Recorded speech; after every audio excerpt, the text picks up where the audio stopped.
تعلم على العلماء حتى تعرف الإسلام صحيحا. إن الحمد لله نحمده ونستعينه ونستغفره ونعوذ بالله من شرور أنفسنا ومن سيئات أعمالنا. من يهده الله فلا مضل له ومن يضلل فلا هادي له وأشهد أن لا إله إلا الله وحده لا شريك له وأشهد أن محمدا عبده ورسوله. أما بعد يا أيها الناس اتقوا ربكم الذي خلقكم من نفس واحدة وخلق منها زوجها وبث منهما رجالا كثيرا ونساء واتقوا الله الذي تساءلون به والأرحام إن الله كان عليكم رقيبا. أما بعد فإن أصدق الحديث كلام الله وخير الهدي هدي محمد صلى الله عليه وسلم وشر الأمور محدثاتها وكل محدثة بدعة وكل بدعة ضلالة وكل ضلالة في النار. أما بعد I gjithë lavdrimi I takon Allahut, dëshmoj se nuk ka të adhuruar të vërtet përveç Allahut një, dhe dëshmoj se Muhamedi është robi dhe I dërguar I Tij. Salavatet dhe selamet qofshin me të, me familjen, me shokët e tij dhe me të gjithë ata që I ndjekin me punë të mira. Më pas, robërt e Allahut, Allahu e ka krahasuar imanin me një pemë, duke thënë: Daraballahu mathalan kalimatan tayyibatan ka shajaratin tayyiba. Allahu e ka krahasuar fjalën e mirë me pemën e mirë dhe vazhdon ajeti. Pra, pema ka fryte dhe fryti ka ëmbëlsi. Pema ka fryte dhe fryti ka ëmbëlsi. Kështu njësoj edhe imani patjetër të ketë fryte dhe ato fryte patjetër të kenë ëmbëlsi. Mirë po, besimtari ndodh që I ndjen këto ëmbëlsi dhe ndodh që nuk I ndjen. Ëmbëlsia e imanit është kur kënaqet zemra.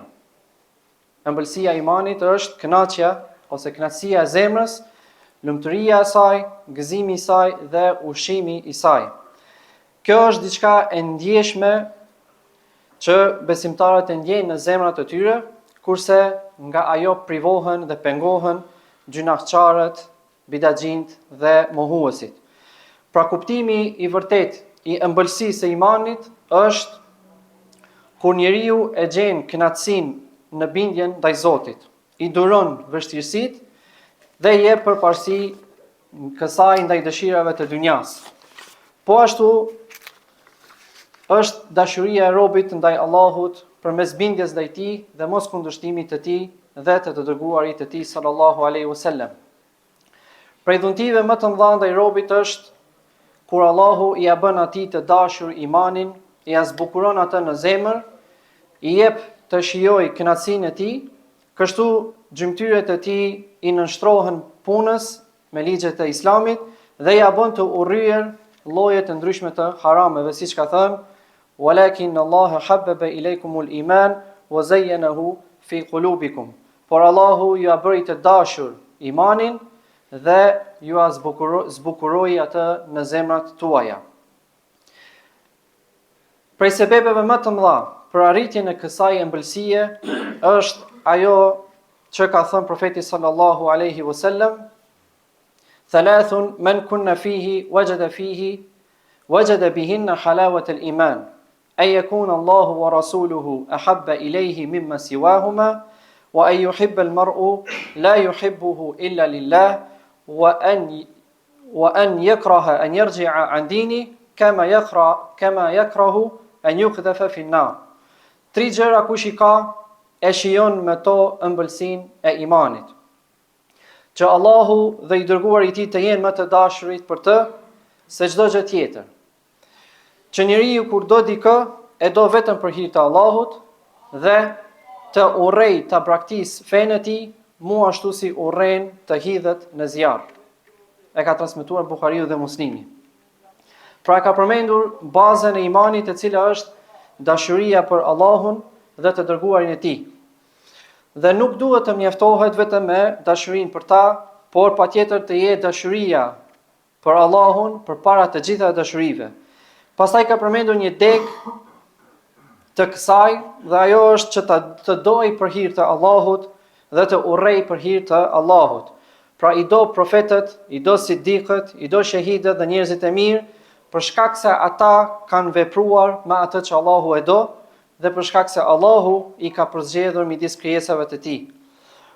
Pastaj në këtë hadith profeti sallallahu alaihi wasallam ka përmendur shmangjen e asaj që e kundërshton dhe e prish imanin. Dhe se duhet të urrej njeriu ta lëshojë fen me urrejtje më të madhe.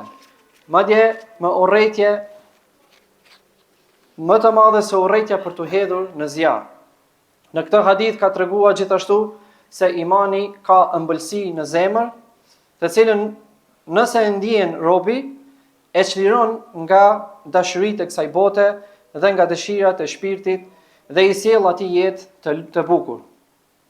Ai që e do Allahun dhe të dërguarin e tij, do ta shtojë dhikrin ndaj Allahut, do ta shtojë përmendjen e Allahut, sepse kush e do një gjë e përmend shpesh dhe do të përpiqet fort për ta ndjekur të dërguarin sallallahu alaihi wasallam, duke i dhënë përparësi ndjekjes së tij ndaj mendimit dhe dëshirave të shpirtit.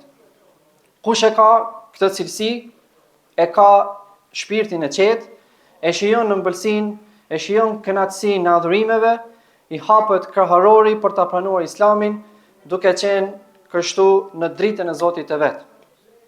Pra shenja e dashurisë së vërtet është që Allahu dhe i dërguari i tij të jenë më të dashur për robin se çdo gjë tjetër, me një dashuri të thellë në zemër, duke qenë plotësisht i orientuar nga Allahu, derisa ai të bëhet i adhuruari dhe i dashuri i tij i vetëm. Kurse të tjerët i do vetëm për shkak të dashurisë për Allahun, siç i do profetët, të dërguarit, melajket dhe njerëzit e mirë, për shkak të dashurisë që Zoti i tyre ka për ta. Kjo e sjell dashurinë për ata që Allahu i do, urrejtjen e atyre që Allahu i urren dhe dhënien përparësi të kënaqësisë së tij mbi çdo gjë tjetër, si dhe përpjekjen për të vepruar gjithçka që është e pëlqyer nga Allahu, sa të ketë mundësi, dhe për të lënë gjithçka që ai e urren. Këto janë shenjat dhe kërkesat e dashurisë së sinqertë. Robër të Allahut, kush është i kënaqur me këtë fe dhe beson në Allahun dhe në prisin e të dërguarve sallallahu alaihi wasallam, do ta gjejë kënaqësinë e imanit dhe ëmbëlsinë e sigurt, të cilat nuk mund t'i gjejë askush që ndodhet në errësirat e ignorancës dhe devijimit. Abbas ibn Abdul Muttalibi, Allahu qoftë i kënaqur me të, ka transmetuar se profeti sallallahu alaihi wasallam ka thënë: ëmbëlsinë e imanit e ka shijuar ai që është i kënaqur me Allahun për Zot, me Islamin për fe dhe me Muhamedin për të dërguar.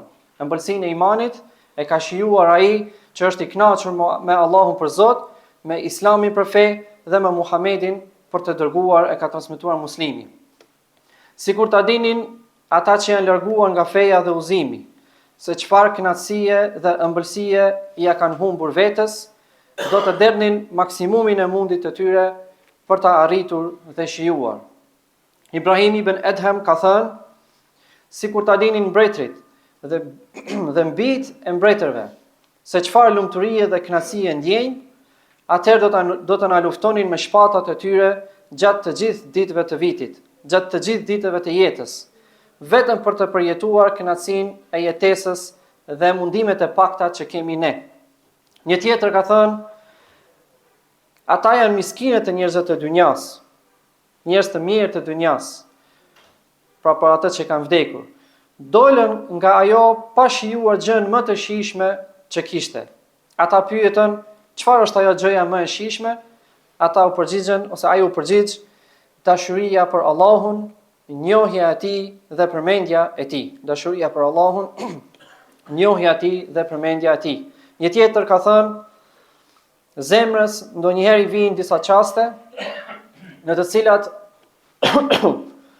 cilat ajo kërcen nga gëzimi i thellë.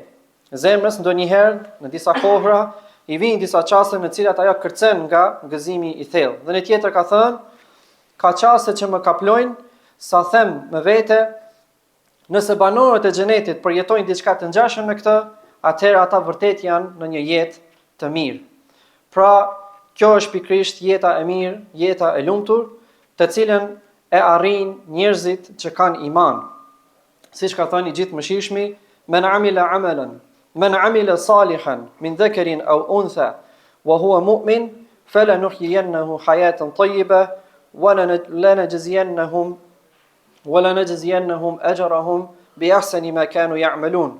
Cilin do mashkull apo femër që kryen vepra të mira, duke qenë besimtar, ne do ta bëjmë që të kalojë jetë të bukur. Ne do ta bëjmë që të kalojë jetë të bukur, pra për shkak të imanit, dhe do ta shpërblejmë sipas veprave më të mira që ka bërë. I them këto fjalë që i dëgjuat, kërkoj për mua dhe për ju falje nga Allahu për çdo gjëna. Kërkoni dhe ju falje, vërtet ai është falës i madh dhe mëshirues.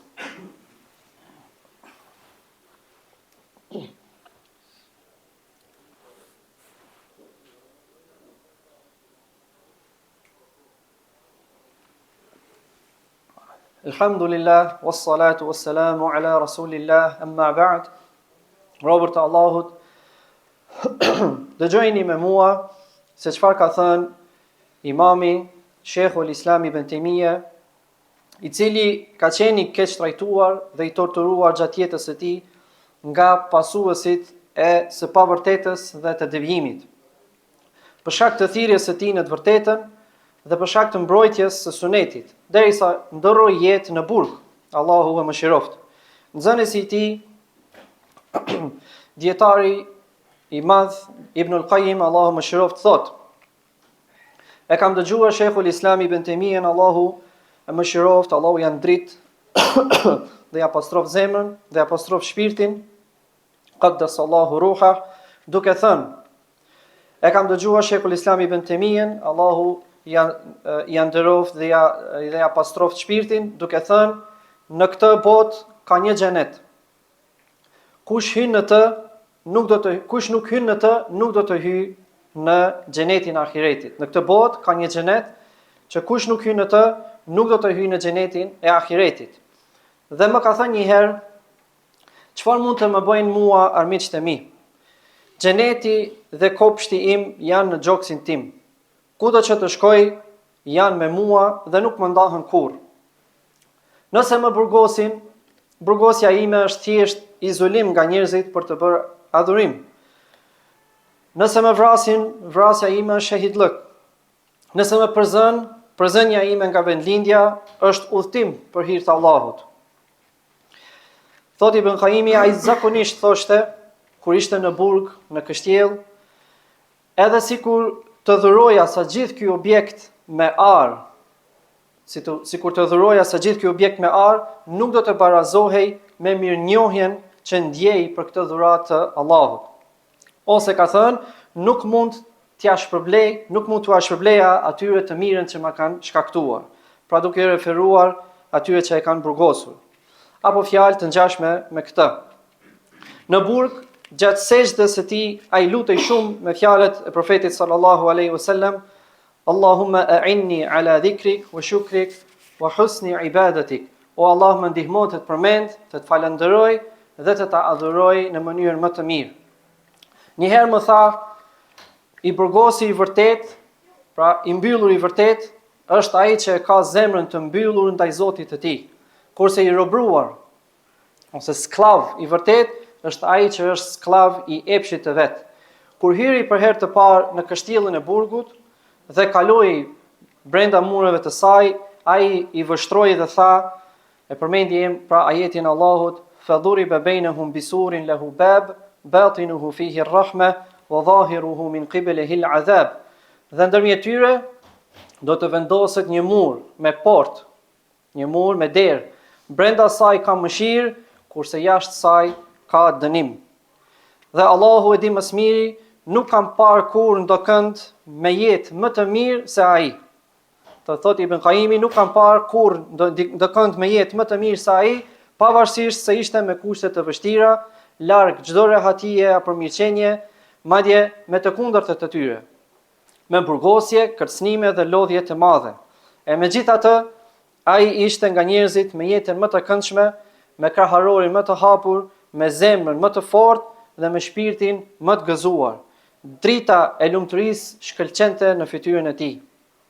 Sa herë që frika na rëndonte, mendimet e këqija na kaplonin dhe bota na dukej e ngushtë, shkonim tek ai, pra për ta vizituar në burg.